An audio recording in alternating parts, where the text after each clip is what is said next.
हर हर महादेव दोस्तों, सावन मास की पावन कथा श्रृंखला का आज 7वां दिन है, गुरु है। प्रिय दोस्तों, आप सभी से निवेदन है इस पावन श्रृंखला के अंत तक जुड़े रहें और कथा को लाइक, कमेंट और शेयर करके पुण्य के सहभागी बने। हर हर महादेव। अब आपको एक ऐसी धार्मिक कथा सुनाते हैं जिसे सुनने के बाद आप खुद ही कमेंट करके बताइएगा कि ये कथा आपको कैसी लगी। एक बार की बात है, वृंदावन में एक महाराज जी बड़ी ही सुंदर कथा सुना रहे थे। यमुना नदी के उस पार गांव से दो सखियां वृंदावन में रोज फल और सब्जियां बेचने के लिए आया करती थी। उन दोनों सहेलियों में से एक का नाम था राधा और दूसरी का नाम था सीता। राधा और सीता दोनों फल और सब्जी की टोकरियां अपने सिर पर रखकर आती और फिर वृंदावन की गलियों में बैठकर उन फल और सब्जियों को बेचा करती। ये उनका रोज का काम था, क्योंकि उन्हें सुबह घर से जल्दी निकलना पड़ता था। इसलिए वो दोनों अपने घर से अचार और रोटी लेकर आती और फिर वापस यमुना नदी के तट पर जाकर पेड़ की छाया में बैठकर अचार रोटी खाती, फिर यमुना जी का पानी पीती थी। बड़े ही आनंद के साथ नाव में बैठकर जो भी उसका किराया था उसे देकर वो अपने अपने घर चली जाया करती थी। उन दोनों पर अपने परिवार की इतनी बड़ी जिम्मेदारी थी कि उनके पास भगवान की भक्ति करने का समय ही नहीं था।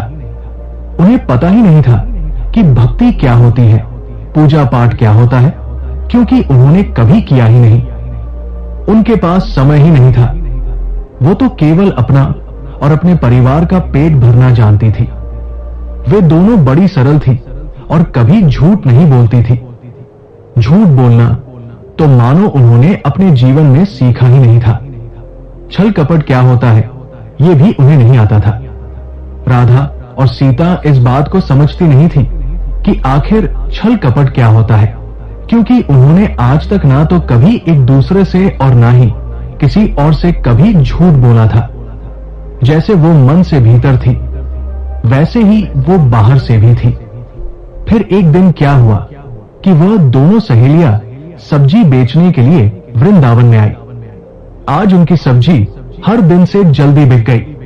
जब सारी सब्जियां बिक गई तो उनके पास समय ही समय था, नहीं तो बाकी दिनों में तो वो सुबह से शाम तक टोकरियां लेकर बैठी रहती। शाम होने तक कहीं जाकर उनकी सब्जियां बिक पाती थी। अब आज जब उनकी सब्जियां जल्दी बिक गई तो उनके पास समय था। तब उन्होंने देखा कि पास में ही बड़े ज्ञान की कथा चल रही थी। राधा ने कहा, सुनो बहन, आज तो सब्जी जल्दी बिक गई, हम इतनी जल्दी भी घर जाकर क्या करेंगे?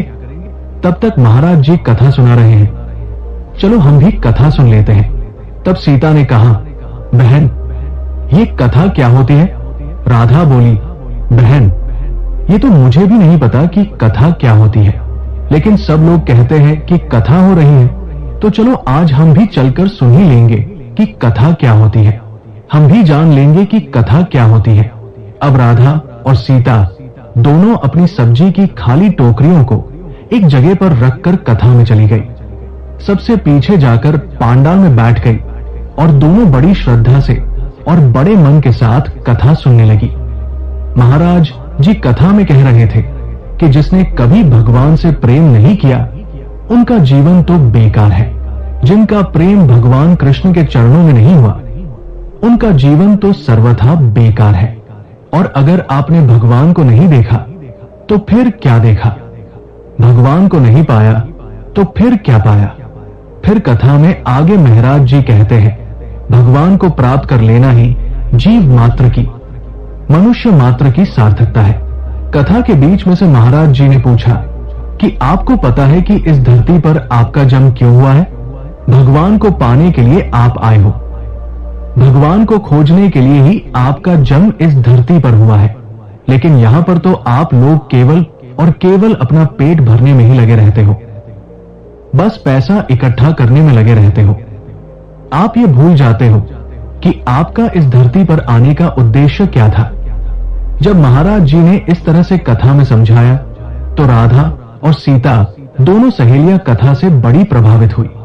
राधा ने कहा, बहन देखो महाराज जी ने क्या कहा, महाराज जी ने कहा है कि भगवान श्री कृष्ण के चरणों में प्रेम नहीं हुआ तो जीवन बेकार है। तब सीता ने कहा कि बहन, तो क्या फिर हमारा जीवन बेकार हो जाएगा? क्या हमारी जिंदगी बेकार चली गई?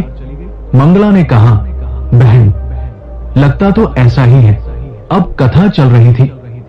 इधर राधा और सीता को यमुना नदी पार करके समय पर अपने गांव वापस भी जाना था, इसलिए वो दोनों सखियां तो कथा से उठकर चली गई।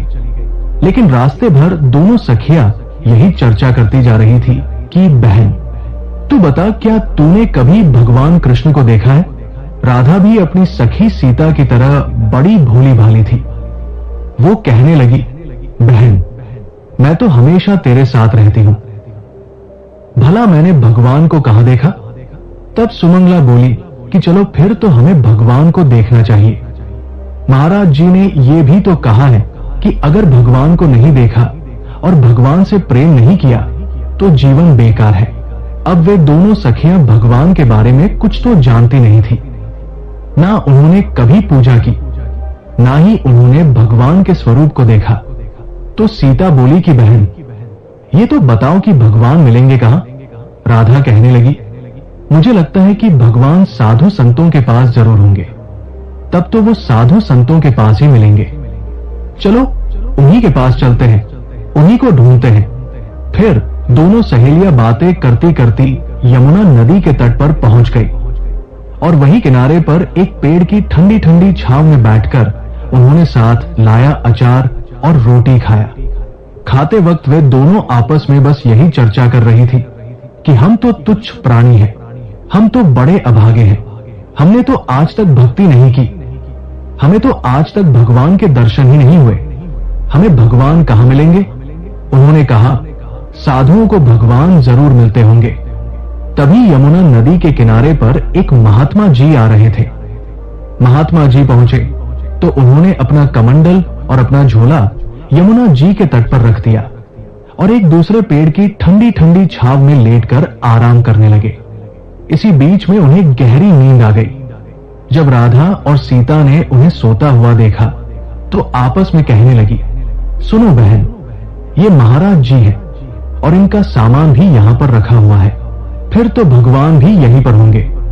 महाराज जी ने तो अपने शरीर पर केवल एक धोती पहन रखी थी, उसके अलावा उनके शरीर पर कोई कपड़ा तो था नहीं, इसलिए भगवान को उन्होंने कहीं छुपाया तो नहीं था, जरूर उनके समान नहीं होंगे। ये सोचकर राधा बोली, बहन चलो जल्दी से। फिर उन्होंने अपनी रोटी और अचार को अधूरा ही छोड़ दिया और दोनों दौड़ कर गई और महाराज जी का जो सामान रखा हुआ था उसमें कमंडल खोला तो देखा कि उसमें कुछ नहीं था। फिर उन्होंने वो झोला निकाला तो उसमें उनका पूजा पाठ का कुछ सामान रखा हुआ था। वो कहने लगी कि अरे बहन, इस झोले में तो भगवान नहीं है।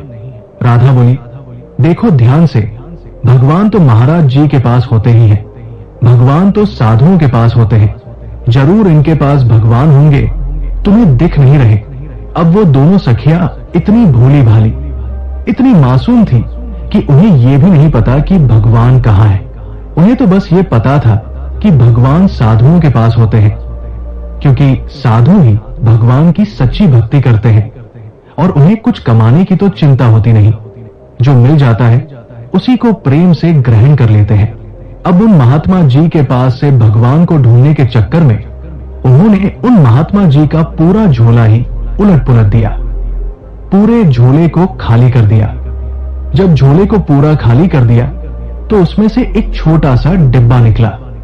अब जैसे ही उन्होंने उस डिब्बे को खोला तो उस डिब्बे के अंदर छोटे से लड्डू गोपाल जी बैठे हुए मिले। लड्डू गोपाल जी को देखकर राधा बड़ी खुश हुई और खुशी से चहकते हुए उसने सीता से कहा, बहन देखो, मिल गए भगवान जी, देखो जल्दी ये रहे। मंगला तो रोने लगी। ये देखकर सीता बोली, अरे बहन रो क्यों रही हो, हमें भगवान के दर्शन हो गए और यही भगवान है। सीता बोली, हे भगवान, आपको इतने छोटे से डिब्बे में महाराज जी ने बंद करके रखा है। हमें तो ऐसा लगता है कि ये महाराज जी भगवान को जरूर डराते धमकाते होंगे। और देखो तो सही, भगवान का पाव भी टेढ़ा हो गया है। राधा बोली, हे भगवान, आपको डरा धमकाकर डिब्बे में रखा गया है। महाराज जी जरूर आपको डांटते होंगे। वो आगे कहने लगी, प्रभु, अभी महाराज जी गहरी नींद में सोए हुए हैं। आपको डरने की बिल्कुल भी आवश्यकता नहीं है। आप एक काम करो कि थोड़ी देर तक, जब तक हम दोनों सहेलियां यहां पर हैं, आप अपना पांव सीधा कर लो। आपको डरने की बिल्कुल भी जरूरत नहीं है। आपको कोई भी नहीं डांटेगा। आपने महाराज जी के डर के कारण अपना पांव टेढ़ा करके रखा है ना, और इतने छोटे से डिब्बे में आप बैठे हुए हो। अगर आप मेरे साथ मेरे घर चलोगे तो मैं आपको अपनी टोकरी में बिठाऊंगी। राधा ने देखा कि उसकी बातों का कोई भी असर भगवान पर नहीं हो रहा है। उन्होंने अब भी अपना पांव टेढ़ा ही करके रखा हुआ है। तो वो कहने लगी कि लगता है भगवान कुछ ज्यादा ही डरे हुए हैं। सीता ने कहा, लाओ बहन, हम इनका पांव सीधा कर देते हैं। फिर वो लड्डू गोपाल जी से बोली, प्रभु, चलिए हम आपका पांव सीधा कर देते हैं। आप तो खुद पांव सीधा कर ही नहीं रहे। ऐसा कहते ही सीता ने भगवान को पकड़ा और उनका पांव पकड़कर खींचने लगी।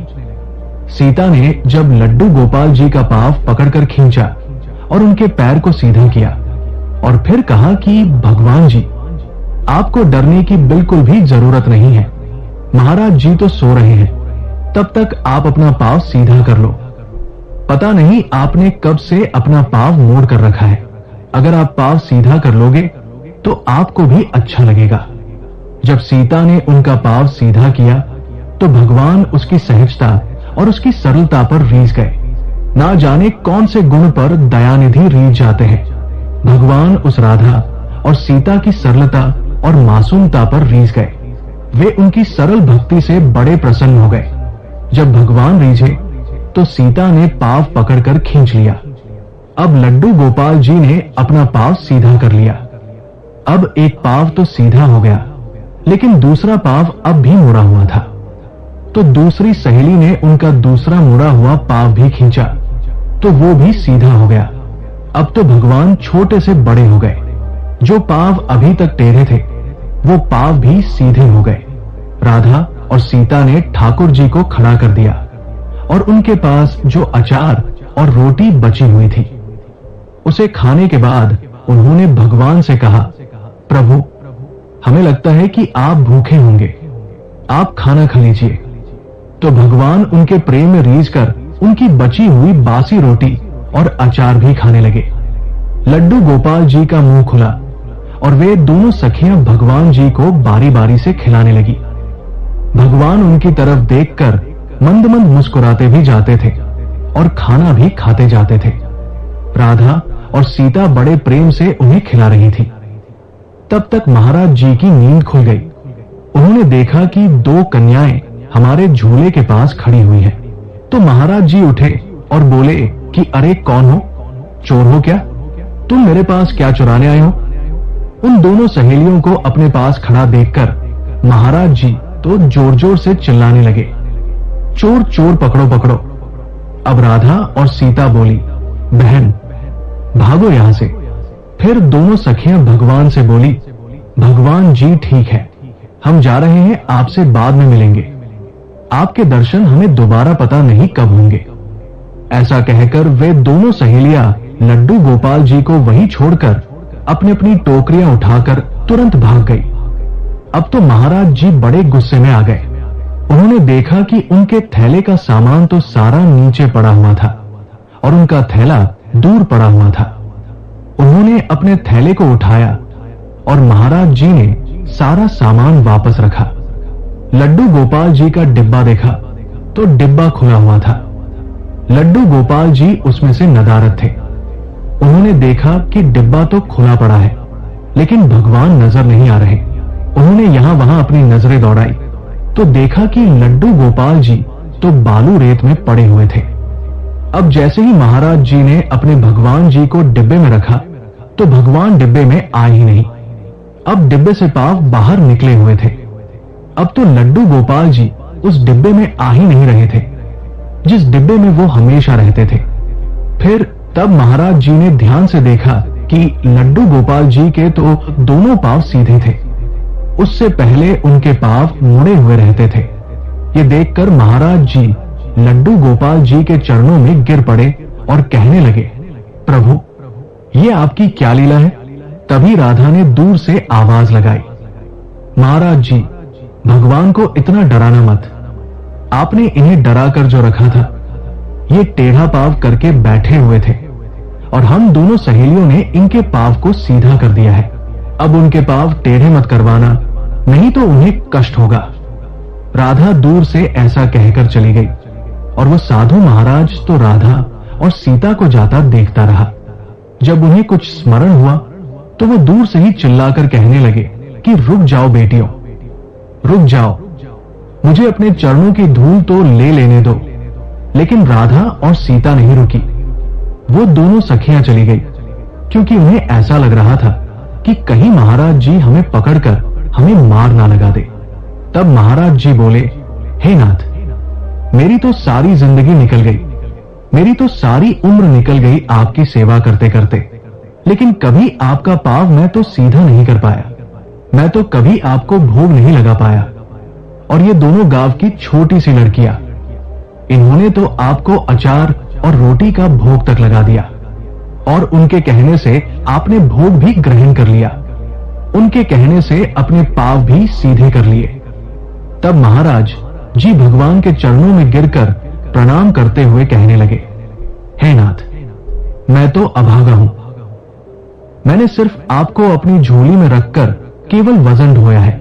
जैसा प्रेम उन दोनों कन्याओं ने कर लिया आपसे, उतनी सरलता और सहजता तो मेरे भीतर कभी नहीं आई। शायद इसी कारण आपने मुझे कभी दर्शन नहीं दिए।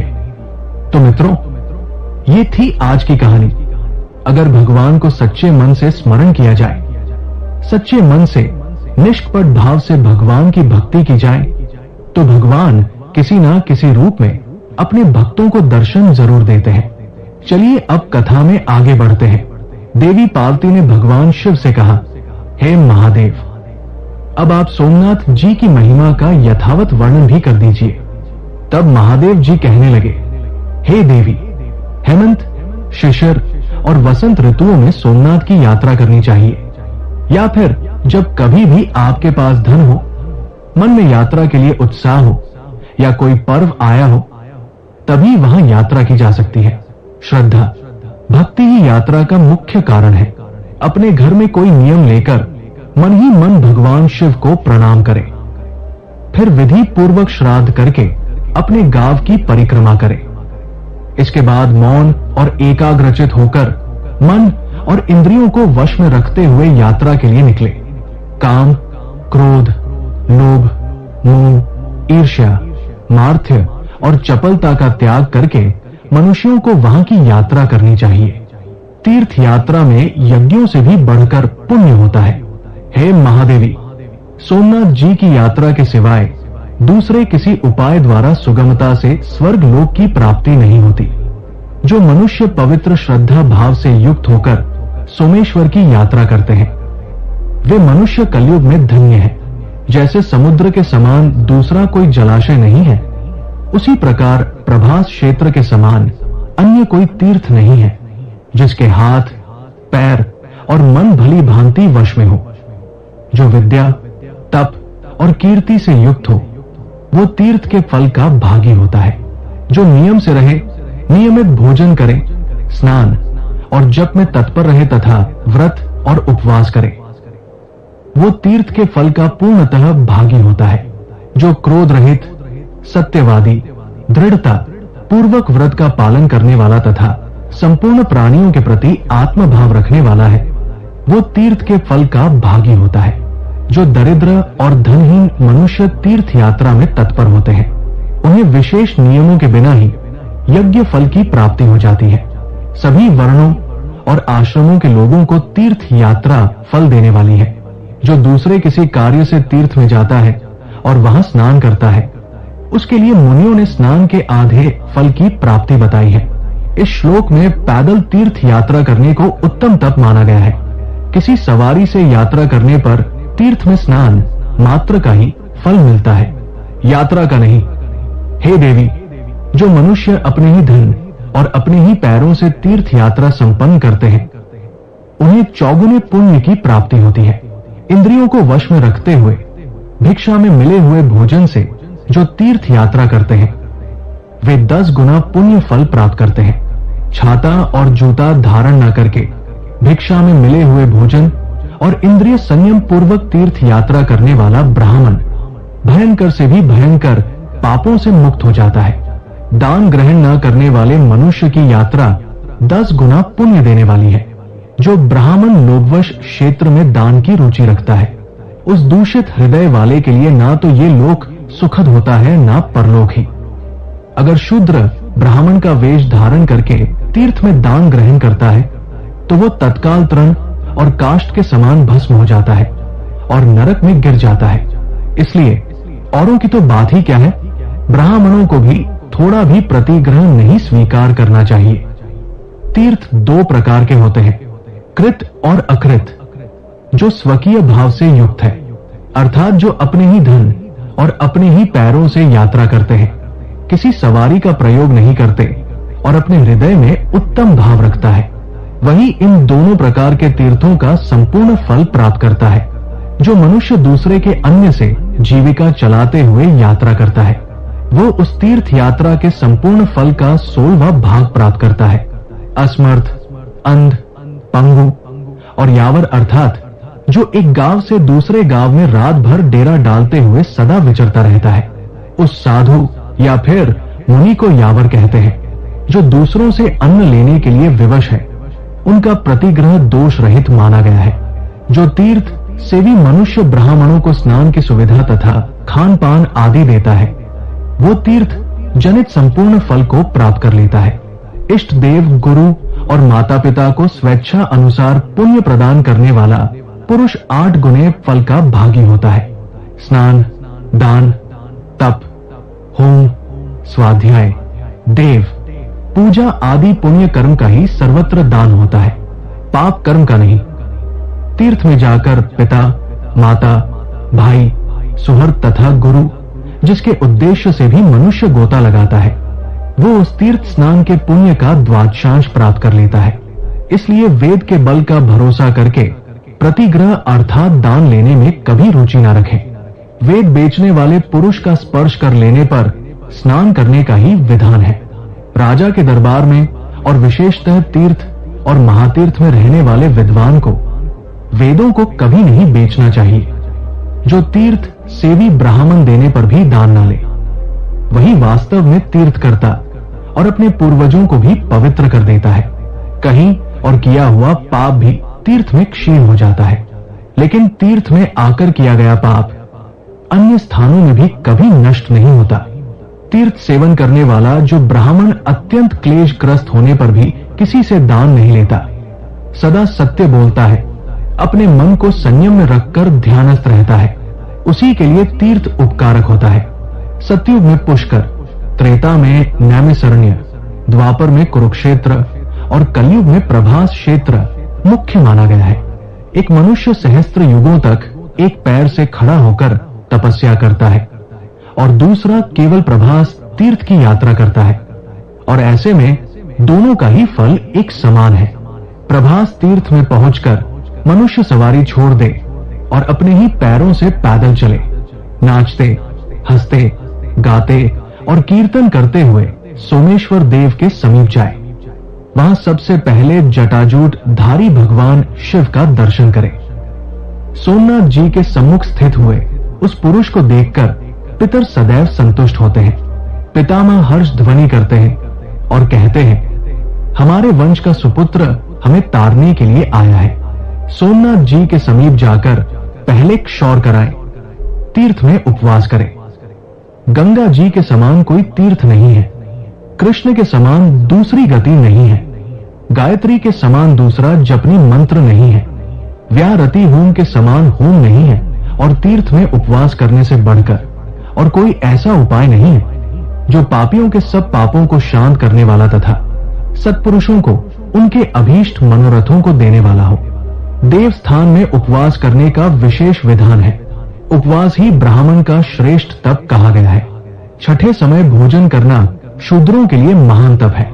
वर्ण संकरों के लिए एक दिन का उपवास ही श्रेष्ठ तप है। अगर शूद्र छठे काल से अधिक उपवास करे, अर्थात वो 3 दिन से अधिक समय तक बिना भोजन किए तप करता रहे, तो राष्ट्र की हानि होती है और राजा के लिए महान उपद्रव प्राप्त होता है। शूद्र को चाहिए कि वो कुशा न उखाड़े, कपिला गौ का दूध न पिए, पीपल के पत्ते पर भोजन ना करे और यज्ञ का पुरोराश ना खाए। शूद्र के कर्म केवल देवता आदि को नमस्कार करने मात्र से ही सिद्ध हो जाते हैं। मंत्र युक्त प्रार्थना की कोई आवश्यकता ही नहीं रहती। शूद्र के लिए जिन कर्मों का निषेध किया गया है, अगर वो उन्हें करता है तो वो अपने पितरों के साथ घोर नरक में डूब जाता है। जिसने अपनी 11 इंद्रियों को वश में कर लिया है, वही तीर्थ का फल पाता है। दूसरे अजितेंद्रिय मनुष्य केवल क्लेश के भागी होते हैं। जो मनुष्य तीर्थ में पितरों का श्राद्ध और स्नान करता है तथा सब प्राणियों के हित में संलग्न रहता है, वही तीर्थ के पूर्ण फल को पाता है। जो पाखंडी, लोभी और पर स्त्री परायण होकर तीर्थ यात्रा करता है, वो केवल पाप का ही भागी होता है। हे महादेवी, ऐसा जानकर मनुष्य विधि पूर्वक तीर्थ यात्रा करे। पहले तीर्थ में उपवास करके श्रद्धा युक्त होकर दृढ़ता पूर्वक उत्तम व्रत का पालन करे। उसके बाद वहां भोजन करे। ब्राह्मण को उस दिन कहीं भी पराया अन्न नहीं खाना चाहिए। भोजन देने वाले को 100 गुना पुण्य मिलता है। इसलिए व्रती, तीर्थयात्री और विशेषतः विधवा को चाहिए कि वो तीर्थ में उपवास करे और यथा संभव दूसरे को अन्न दे। पराया अन्न भोजन करने पर जिसका अन्न खाया जाता है, उसी को पुण्य फल मिल जाता है। अब मैं विधवा स्त्री के लिए तीर्थ यात्रा की विधि बताता हूं। विधवा को उचित है कि वह रोली, चंदन, पान, पुष्पमाला, रंगीन वस्त्र, शैया आदि बिछावन, अशिष्ट मनुष्यों से वार्तालाप, दोबारा भोजन पर पुरुष की ओर देखना और हंसना छोड़ दे। जोर जोर से बोलना, जूते पहनना, नृत्य और गीत को त्याग दे। केश रखना, आंखों में काजल लगाना, उपटन लगवाना, उल्टा स्त्रियों से बात करना और पंडिताई दिखाना छोड़ दे। यति, ब्रह्मचारी और विधवा ये नित्य स्नान और श्वेत वस्त्र धारण करे। सतयुग में तप उत्तम है, त्रेता में ध्यान, द्वापर में यज्ञ और कलयुग में केवल दान श्रेष्ठ धर्म बताए गए हैं। लोग प्रभास में पहुंचकर कृच्छ, चांद्रयन आदि तप करते हैं और दूसरे लोग कलयुग में प्रभास क्षेत्र में जाकर ब्राह्मणों को विधि पूर्वक दान देते हैं, किंतु वे उस दान से ही तपस्या का फल पा लेते हैं। धान्य, रत्न, गुड़, स्वर्ण, तिल, रुई, शक्कर, घी, नमक और चांदी ये 10 पर्वत कहे गए हैं, अर्थात धान्य पर्वत, रत्नमय पर्वत आदि रूप से इन वस्तुओं के पर्वत ढेरी का दान करना चाहिए। गुड़, घी, दही, मधु, जल, रुई, तिल, कंबल, रत्न और नमक ये 10 प्रकार की वस्तुएं धेनु मानी गई हैं। इनकी धेनु का दान किया जाता है। इन दानों में से कोई ना कोई एक दान विभिन्न तीर्थों में अवश्य ही करना चाहिए। हे महादेवी, सरस्वती समुद्र संगम में विद्वान ब्राह्मण के लिए गृहस्थ उपयोगी वस्तु और सर्वस्व दान करना चाहिए।